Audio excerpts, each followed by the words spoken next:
I am standing on a bridge connecting Hunter West to the North Building. We are looking at a small part of the community called the Upper East Side. We found that this community has three main demographics.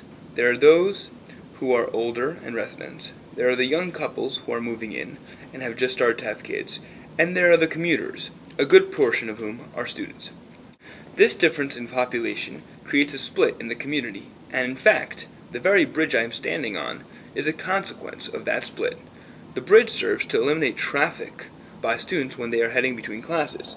As you can see, this area is already highly trafficked.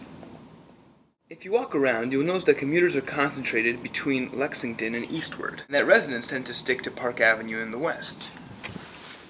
Although one would imagine that the huge influx of students would change some of the industry to accommodate them, it has, but only to a limited extent. Since although there are bookstores and boutique shops and restaurants in the neighborhood, the restaurants and food carts still tend to be pretty pricey. Even the open food carts, which you can see down there, tend to be more expensive than in other parts of the city. Hunter College sits atop the 68th Street station, and you can see it right there. That's the big entrance, and there are actually entrances on all four corners. For many, that is where their day begins and ends. Many will not wander far beyond the campus, and as a result, there is limited interaction between the residential community and the students. The 66th Street Crosstown bus. This bus represents the interaction between the students and the residential community. Both groups of people use this bus to get to Lincoln Center and other places to enjoy the arts in the city. There is limited interaction on the bus, but some can be found when there's a big show, and also when there are big gallery openings and such. But most interaction between these two communities happens in the museums, and even then, it's limited.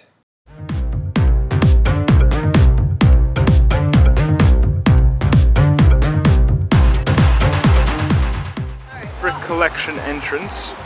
It's one of the most famous museums in New York City.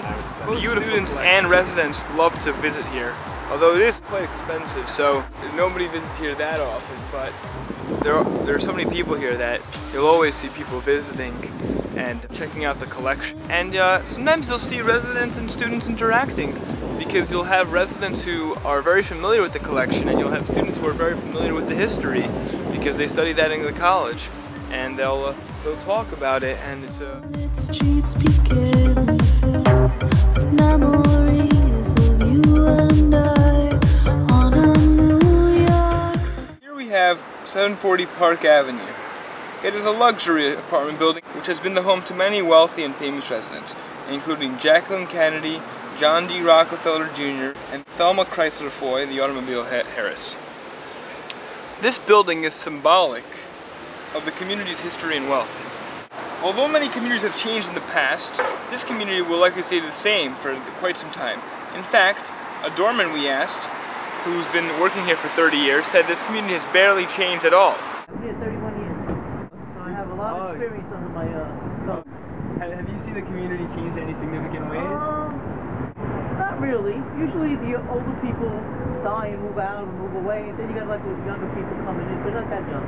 Right. No, the city's the city. It's got a heartbeat. And usually a heartbeat doesn't change, it just keeps going. Park Avenue, of course, is a non-residential area, and so the only buildings you'll find here are either condominiums, apartments, and museums, such as the Azer Society over there, down that way.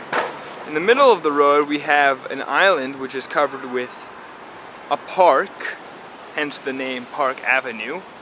There's also public art, which is commissioned by the Parks Department, but approved by the community board.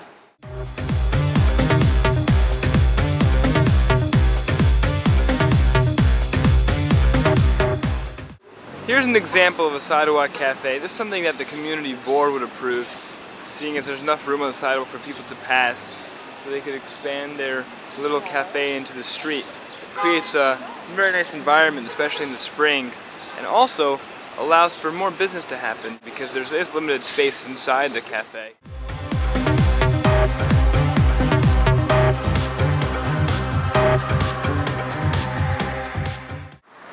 Bookberries is one of those little stores that has accommodated the younger community, especially the community with kids. They even have a little children's entrance which Makes the children feel like they have their own little library, their own little bookstore. So that's pretty convenient. And it's a nice little shop, and it has books for all ages, and it particularly concentrates and tries to sell to the younger community, to the population with young kids and to their parents. And I take it with me where... Over here we have an interesting confluence of banks that have merged into one block. You have Citibank, you have TD, over there you have Bank of America, and in fact, just a couple of more meters away, a Chase. The interesting part of all this is not that there are so many banks, is that all the banks are concentrated in one particular area. And the reason for that is not that there aren't any banks around here, there are plenty of banks. The point is that many of the people who come here are commuters. They don't live here. So for them, the choice of bank is kind of important because where they come from, maybe they only have one of these banks and it's very convenient for them to use that particular bank. So those banks have to accommodate and build branches that extend into where these people work. And that's why you actually have all 4 banks just on this one block.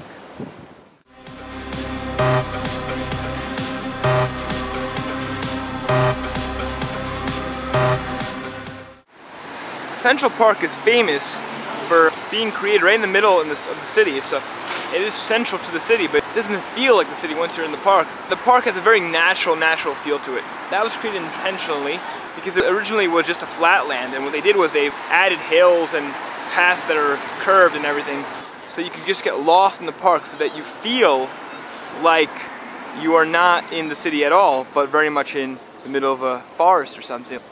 And one of the great things of that is that it allows for class distinctions to be completely swept away and completely forgotten, or at least partially forgotten, because everyone comes here just to enjoy the park, to enjoy nature, and you could see tons of people here milling around on Sunday afternoon, enjoying the park. Residents, commuters, visitors, tourists, not really caring about, where they have to be tomorrow, what they have to do tomorrow. And it's really a beautiful thing.